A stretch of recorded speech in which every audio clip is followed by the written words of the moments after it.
नमस्कार दोस्तों, मैं अवनीश आपका फिर से एक नई वीडियो में स्वागत करता हूँ। तो कैसे आप सभी? आई होप आप सभी बहुत अच्छे होंगे। दोस्तों, सबसे पहले तो ये कि काफी दिनों से वीडियो नहीं आ पाई है, तो उसके लिए मैं क्षमा चाहता हूँ और फिर से चलते हैं इतिहास के पन्नों में आज एक महत्वपूर्ण वीडियो के साथ। एक हमारा इतिहास, सबसे जुल्म भरा इतिहास, जिसमें सबसे ज्यादा भारतीयों ने जुल्म सहा, अत्याचार सहा, गुलामी सही। जी हाँ, आज बात करने वाले हम ब्रिटिश शासन के बारे में।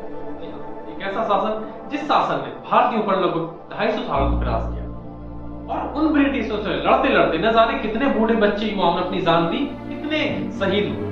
तब जाकर ये हमारा आजाद भारत एक आजाद सुबह देख पाया।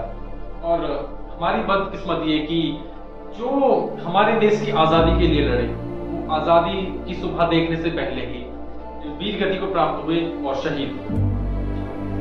तो ब्रिटिश भारत कैसे आए और कितने सालों तक राज किया, उसके बारे में आज हम जानेंगे। तो बने रहिए हमारे साथ और चलते हैं रोचक वीडियो में आपको ले।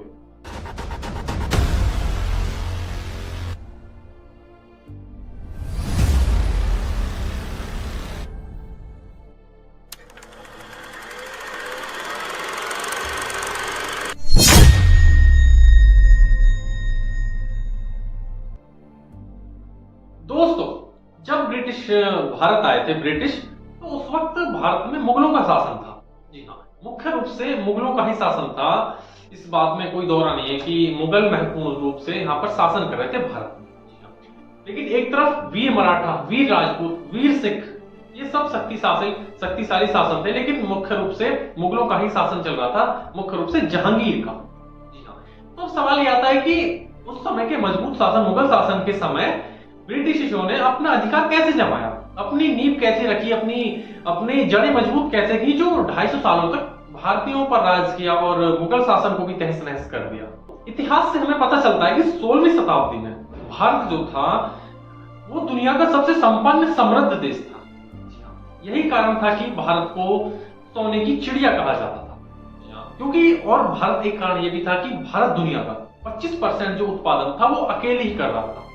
यही कारण था कि भारत को सोने की चिड़िया कहा जा रहा था। बहुत संपन्न समृद्ध देश था हमारा। लेकिन इसी सोने की चिड़िया पर इन्हीं गोरों की नजर पड़ जाती है और हमारा सोने की चिड़िया तहस नहस उसको लूट कर ले जाते हैं। यहाँ पर एक शुरुआत हो जाती है एक शासन की, एक लूटपाट के शासन की। और कहा जाए तो उस वक्त मुगलों में अकबर सम्राट का शासन चल रहा था, वो भी अंतिम कड़ी में। 16वीं शताब्दी जब शुरू हुई थी उस दोस्तों, इसी समय रानी एलिजाबेथ के शासन में ब्रिटेन में गृह युद्ध के हालात बने हुए थे और एलिजाबेथ के शासन में जो तमाम अर्थव्यवस्था थी वो कृषि पर निर्भर थी, जो कि दुनिया का सिर्फ 3 से 4 ही प्रतिशत था। और इसका कारण ये था कि वहां पर गृह युद्ध के हालात बने हुए थे, इसलिए वो भी कमी थी। और अब आप देख सकते हैं कि भारत की अर्थव्यवस्था 25% और ब्रिटेन की 3 या 4%। और आज के हालात आप सब थोड़ी, तो ब्रिटेन की हालात जो इतनी प्रतिशत कम जा रही थी वो उसका गृह युद्ध का कारण। लेकिन एक तरफ पुर्तगाल और स्पेन ब्रिटेन को छोड़ काफी तरक्की कर चुके थे। ब्रिटिश में गृह युद्ध के हालात होने के कारण उनकी अर्थव्यवस्था काफी खराब हो चुकी थी और इसी के साथ उनका ऐसा समय आ गया कि ब्रिटिश नाविक पुर्तगाली नाविकों को लूटने पर आ जाते हैं, उनको लूटना आरंभ कर देते हैं। तभी एक ब्रिटिश नाविक को पता चलता है भारत की धन संपदा, अपार संपत्ति के बारे में, एक समृद्ध देश भारत, इसके बारे में ब्रिटिश नाविक को पता चलता है और यह सूचना उस नाविक के द्वारा ब्रिटिश शासकों के पास पहुंच जाती है। फिर सन 1600 में 200 साथियों ने, 200 ब्रिटिश व्यापारियों ने मिलकर एक कंपनी बनाई जिसका नाम था ईस्ट इंडिया कंपनी, जिसको आप सभी भली भांति जानते हो। जी हाँ, east India company. East India company के व्यापारियों ने अपनी राय राजनीति और कूटनीति रानी एलिजाबेथ के सामने रखी। जी हाँ, और इसी के साथ जब उन्होंने अपनी राय एलिजाबेथ के सामने रखी तो एलिजाबेथ ने उनको अपनी अनुमति दे दी, सहमति दे दी भारत आने। उसी एक तरफ भारत में अकबर सम्राट जो था उसकी मृत्यु हो चुकी और एक नया राजा जिसका नाम जहांगीर था वो गद्दी पर बैठ जाता है। ये बात है 1608 के बाद की, शायद 1606 या 1608 में जहांगीर गद्दी पर बैठा था अकबर की मृत्यु के बाद। तब कैप्टन हंगिस, जो इस ईस्ट इंडिया कंपनी के जो कैप्टन थे, कैप्टन विलियम हंगिस, वो अपने जहाजों और साथियों के साथ समुद्री रास्ते गुजरात के सूरत में कदम रखते हैं और इस सबसे बेखबर एक नया राजा जहांगीर एक भारत पर राज कर रहा था। भारत आते ही ईस्ट इंडिया कंपनी ने अपनी कंपनी की घोषणा कर दी और अपने व्यापार के अपनी कंपनी के प्रस्ताव को लेकर जहांगीर के सामने पेशकश करते हैं। उनके इस व्यापार के प्रस्ताव को पढ़ने के बाद, इस प्रस्ताव को जांचने परखने के बाद जो जहांगीर था, नया सम्राट, सॉरी नया राजा, वो इस प्रस्ताव को ठुकरा देता है, जो ब्रिटिशों का प्रस्ताव। लेकिन ईस्ट इंडिया कंपनी जो थी, ये जो ब्रिटिश थे, ये इन्होंने हार नहीं मानी।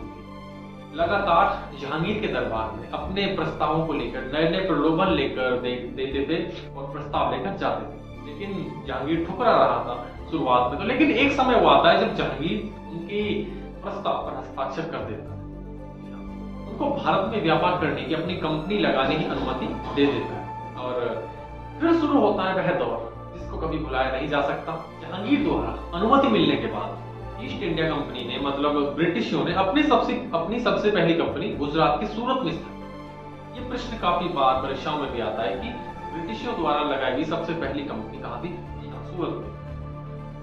सूरत में कंपनी की स्थापना कर दी गई, इनका व्यापार चलने लगा। इसके बाद सबसे पहले इन्होंने फिर पटना में अपनी कंपनी लगाई। इसके बाद जैसे मुंबई, चेन्नई जैसे बड़े महानगरों में अपनी कंपनी की स्थापना की और व्यापार को बढ़ावा दिया।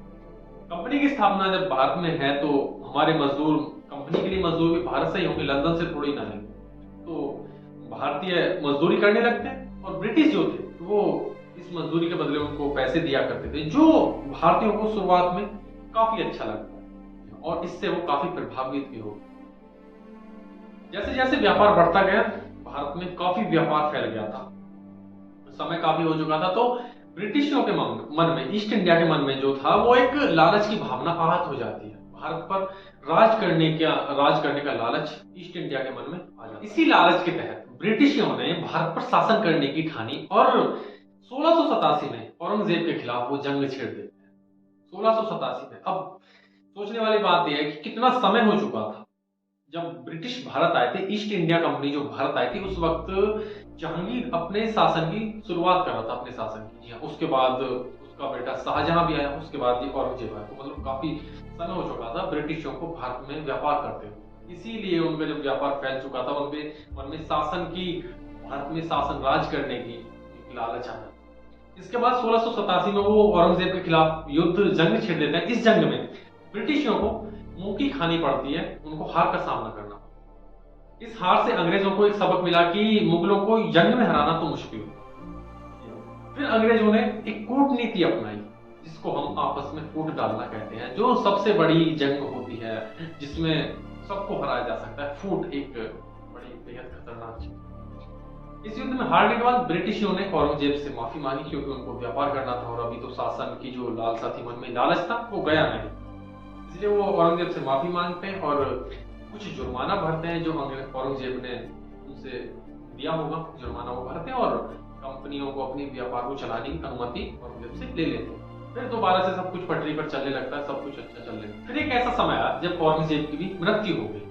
भाई इंसान है, मृत्यु तो आएगी ही, सच है, कोई ठुकरा नहीं सकता। औरंगजेब की भी मृत्यु हो जाती है। इसके बाद सल्तनत को पाने के चक्कर में आपस में ही लड़ने लगते हैं। सल्तनत एक ऐसी चीज जिसके लिए भाई ने भाई को मारा, बेटे ने बाप को मारा, बाप ने बेटे को मारा, किसी ने किसको मारा, घर घर में ही मतलब चल रही है तलवारबाजी, भाले चल रहे हैं, तलवार, चाकू, छुरे, खंजर, सब कुछ चल रहा है। लेकिन वो ये सल्तनत के लिए ठीक है, वो सल्तनत के चक्कर में लड़ने लगे और कमजोर शासक आए जो मुगल अर्थव्यवस्था को ढंग से संभाल नहीं सके। बेकार कूटनीति, अय्यासी और बेकार राजनीति के चलते अंग्रेजों को अपनी कूटनीति अपनाने का मौका मिल गया। बात है 1717 की, बात है 1717 की, जब एक मुगल, कमजोर बेकार मुगल बादशाह ने अंग्रेजों से सालाना एक रकम मांगी, छोटी रकम।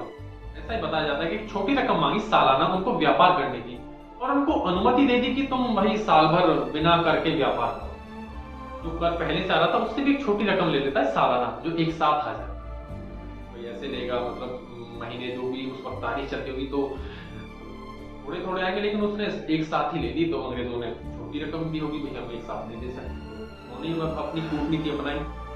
तो एक तरफ मुगल बादशाह जो थे वो अपनी अय्यासी में चूर थे बिल्कुल, और उधर एक तरफ पर्सिया के राजा ने भारत पर आक्रमण कर दिया था। 1717 की बात है। 100 साल से ज्यादा हो चुके हैं, एक शताब्दी बीत चुकी है। तो पर्सिया के राजा ने भारत पर आक्रमण कर दिया और दिल्ली की जो गद्दी थी वो खतरे में आ जाती है। दिल्ली की गद्दी को बचाने के लिए मुगल बादशाहों ने एक इतनी मोटी रकम पर्शिया के राजा को दे दी, मतलब दिल्ली की गद्दी को तुम छोड़कर चले जाओगे भारत को और हम तुम्हें एक रकम दे देंगे। वो रकम इतनी मोटी थी, बताया जाता है कि मतलब इतनी बड़ी रकम थी कि उनकी अर्थव्यवस्था, उनकी नींव बिल्कुल खोखली पड़ जाती है उस रकम को देने के चक्कर। पर्सिया के राजा को एक बड़ी मोटी रकम देने के चक्कर में मुगल बहुत कमजोर पड़ चुके थे और यहीं से अंग्रेजों को अपनी कूटनीति रणनीति अपनाने का मौका मिल गया। उनके पहले निशाने पर था बंगाल का नवाब सिराजुद्दौला खान। जी हाँ, उसको गद्दी से हटाने के लिए अंग्रेजों ने वहां के लोगों में फूट डाल दी। परिणाम ये हुआ कि वहां पर जंग छेड़ दी जाती है अंग्रेजों के द्वारा और नवाब को गद्दी से हटा दिया जाता है। वो इस जंग को जीतने में नाकाम रहता है। और दोस्तों, इसी युद्ध को कहा जाता है प्लासी का युद्ध, जो 1757 में हुआ था। अंग्रेजों और सिराजुद्दौला के बीच हुआ यह युद्ध 1757 प्लासी के युद्ध के नाम से जाना जाता है। अंग्रेजों द्वारा उसको हरा दिया जाता है और वहीं पर उसके बदले जो उसका सिराजुद्दौला का सेनापति था उसी को वहां का नवाब घोषित कर दिया जाता है, उसको गद्दी पर बैठा देते हैं अंग्रेज। और यही वो युद्ध था जिसके बाद अंग्रेजों का आधिपत्य होना शुरू हुआ, अधिकार एक रफ्तार से फैलने लगा। कुछ समय में ही वो पूरे भारत पर राज करने में समर्थ हो जाता। मित्रों, एक युद्ध हुआ था बक्सर का युद्ध, जो 1764 में हुआ। इसमें अंग्रेजों ने मतलब ब्रिटिशों ने बंगाल के नवाब और अवध के नवाबों को हराया और साथ में ही एक मुगल शासक था शाह आलम द्वितीय, उसको भी हरा दिया जाता है। परिणाम स्वरूप 18वीं सदी के अंत तक आते आते जो अंग्रेजों का भारत पर आधिपत्य था वो हर क्षेत्र पर फैल चुका था 18वीं सदी के अंत तक। इसके बाद अंग्रेजों ने अपने आधिकारिक क्षेत्रों में अपनी मनमानी शुरू कर दी, अपनी मर्जी से कर लगाने लगे जो उनके हक से बहुत हद तक ज्यादा ही थे और धीरे धीरे उन्होंने भारतीय जमींदारों को अपने साथ मिलाया और इसी के साथ वो पूर्ण रूप से भारत पर राज किया। तो दोस्तों, ये थी अंग्रेजों के भारत आने की कुछ कहानी। भारत पर कैसे आधिपत्य जमाया, कब आए, क्यों आए, क्या करा। तो सबसे बड़ा कारण जो था वो ये था कि भारत एक समृद्ध संपन्न एक देश होना। इसी कारण एक इतना समृद्ध, दुनिया का सबसे समृद्ध देश भारत था उस वक्त। इसी कारण इसे सोने की चिड़िया कहा जाता था। लेकिन अंग्रेजों ने सब लूट लिया। जैसा कि अर्थव्यवस्था, कितना जमीन आसमान का फर्क था अर्थव्यवस्था में। सबसे बड़ा कारण यही था कि एक भारत का समृद्ध देश होना, संपन्न देश, जिसको अंग्रेजों ने खोखला कर दिया था। बताते हैं कि अंग्रेजों ने कुछ अच्छे काम किए, रेल, शिक्षा पद्धति, रोड, जो भी विज्ञान, कुछ नहीं। सबसे क्या शिक्षा पद्धति अंग्रेजों की कुछ मायने नहीं रखती। हमारी शिक्षा पद्धति, हमारा आयुर्वेद, हमारा जो इतिहास था, इतना तो इस अंग्रेजी शिक्षा पद्धति के पास किताबें नहीं होंगी जितनी हमारी किताबें सल्तनत द्वारा जला दी गई थी। सबसे बड़ी जो वीडियो, मतलब एक 90,000 पुस्तकें जलाई थी, जिसके बारे में मैंने पीछे वीडियो में पहले बात की थी। तो शिक्षा पद्धति की तो बात ना ही की जाए तो बेहतर है। कहाँ ब्रिटिश और कहाँ हमारी पुरानी शिक्षा पद्धति। तो इसी के साथ इस वीडियो को यहीं पर खत्म करते हैं। मैं उम्मीद करता हूँ वीडियो अच्छी लगी होगी। इतिहास को पढ़िए, इस इतिहास को जानिए, इससे हमें अपने भविष्य को अच्छा बनाने के लिए मदद मिलती है। हमें इतिहास को जानेंगे तो हम भविष्य को अच्छा कर सकते हैं। मैं आपसे हर वीडियो में यही कहूंगा कि इतिहास को जानने के लिए पढ़िए, ताकि भविष्य में ये गलतियां दोबारा ना दोहराई जाए। तो बस यही विनती है कि इतिहास को जानने के लिए पढ़िए, अपने इतिहास को अपने और फिर भविष्य को। इसी के साथ इस वीडियो को यहीं पर खत्म करूंगा, ज्यादा नहीं बोलूंगा।